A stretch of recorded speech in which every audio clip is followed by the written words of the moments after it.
Welcome back to Premier League Today. Now, three of our stars talking about their players of 2020 so far. Some highlight players there. And we've got Don Hutchinson in the studio with us. Now, Don, this year has been mad, we know that. But in the light of that, some standout performances by players. Who have been your standout players of 2020? The great thing about the Premier League is you could handpick about 20. You could handpick just a million of them. They're just so good. The standard's so high.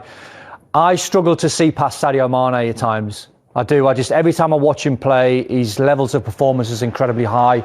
You know, I have this sort of run and joke when I'm on social media about me saying he's durable, which he is. He's never injured.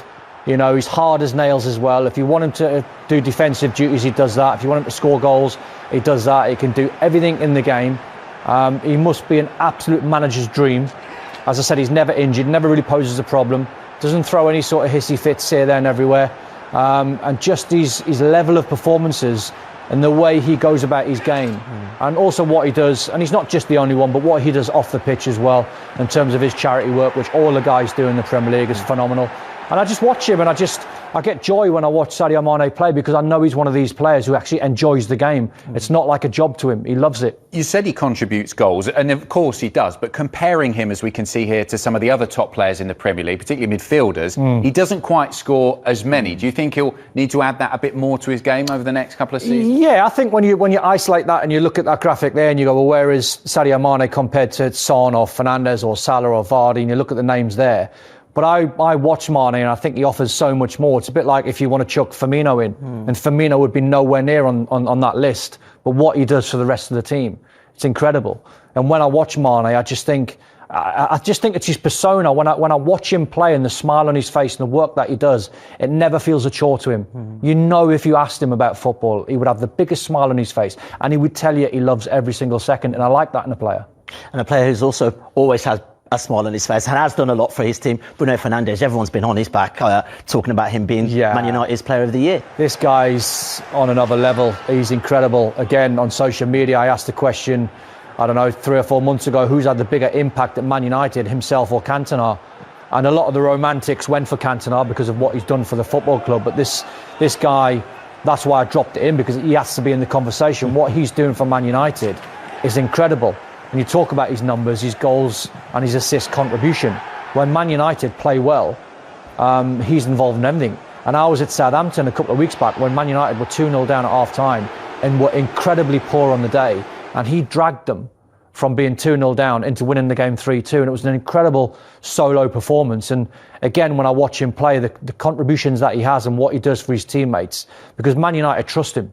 When he's got the ball, I just see people like Cavani and Martial and Rashford. I see all the top players come alive the second this guy gets the ball. Well, miracles do happen, Don, because people are agreeing with you on social media, which is quite The Twitter gods have shown. It's happened in 2020. Only just, though. A Dodo Face says Sadio Mane was so instrumental for Liverpool this year. He's my Player of the Year, #PLFans. And Kennedy says Bruno Fernandes is my Player of the Year for 2020. He has changed Manchester United in EPL dynamics with highest goals contribution to the year. We have had a few other suggestions, a couple of people picking out Harry Kane and Danny Ings as well, just quickly, because we've not got too long left, but he's had a brilliant 2020. Changed the team. What a striker. Absolutely. Jordan Henderson deserves a mention as well, but Danny Ings, when he's playing for Southampton, he always gives Southampton a prayer in winning games because he's so prolific. And I was chatting to Michael Owen the other day about goal scorers and being one-on-one with goal scorers. I don't think there's anyone better in the Premier League. Being one-on-one with the goalkeeper, I always fancy Danny Ings to score. OK, thanks very much, Don. Happy New Year. Yeah, when it comes in a few hours' time, it has really been fun to look through those. And it has been a tough year, as we know, but one that, as ever, has wowed us with some stunning performances in the Premier League. Bye for now. Here's who our other international broadcasters chose as their stars of 2020.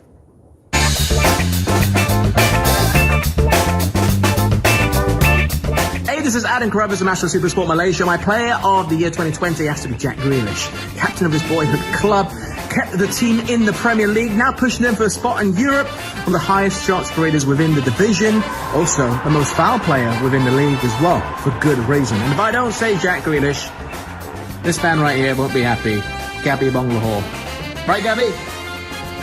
Exactly. You know. He may not have the most goals or the most assists in 2020, but Bruno Fernandes for me is leading what is possibly the unlikeliest title charge for Man United. He has the drive, the ambition and the indefatigable desire for the pursuit of excellence. So Bruno is a yes for me. Howdy folks, Neil Andrews from Supersport South Africa here. Well, what a question, the player of 2020, so many to choose from, but for me it has to be Jack Grealish. He finds himself in an Aston Villa side that largely due to his contribution find themselves flying high, and overall he just brings flair to the Premier League and in particular to Aston Villa. So for me, the player that has impressed me the most in terms of contribution and creating chances for his team is Jack Grealish. It's not just the Premier League. I will give my personal Ballon d'Or to Olivier Giroud this year. He was regarded as the first choice or even second choice striker for Chelsea after acquisition of Timo Werner, but he was always motivated and he was very prolific. I suppose he's the perfect role model for all the Chelsea young players.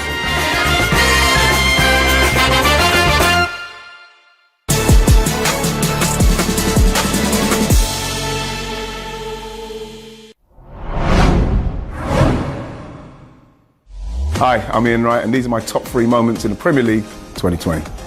My first one will be Liverpool winning the league after 30 years. The champions of England are Liverpool. Liverpool's procession towards it was one of the best team performances, coming off of the back of the season before, losing out by a point, and then starting that season with a real vengeance and not taking their foot off the gas at any point. The way they done it after so many years was truly amazing. My second moment I'll probably say would be Aston Villa against Liverpool.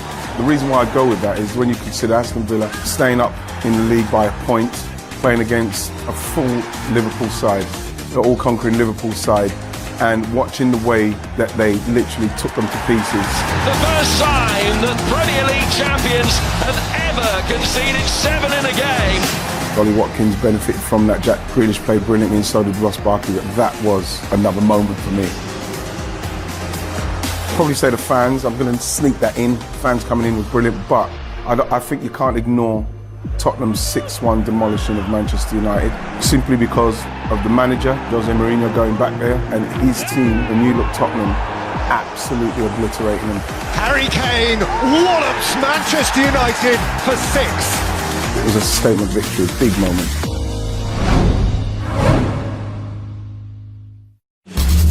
Whether we're in a stadium or not, there's no room for racism anywhere.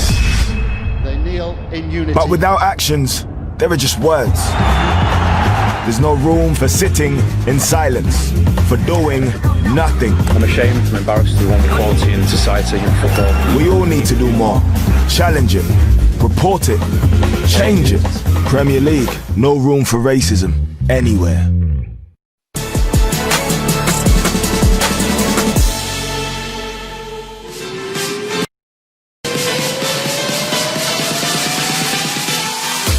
I think Jack Grealish has been really good so far. I think he's improved, he's matured and took his game to another level. He's one of the players I would see as a standout of this season so far. Obviously I'd be biased and I'd see a lot of my teammates as well, but yeah, I'd probably pick Jack so far of what I've seen. For me, I would have to split it probably between Kevin De Bruyne and Jordan Henderson. The consistency, you know, being able to consistently perform at that level, particularly in the positions they play in, the physicality of it, but being able to every single day lead their teams and being able to put in those kind of performances is, like I said, in my book, world class. I'm going to go with Bruno. The impact that he's had on our club and the stats which he's brought to the team in terms of the assists and the goals and the importance he is to our team. I'd go with Bruno, yeah, for sure.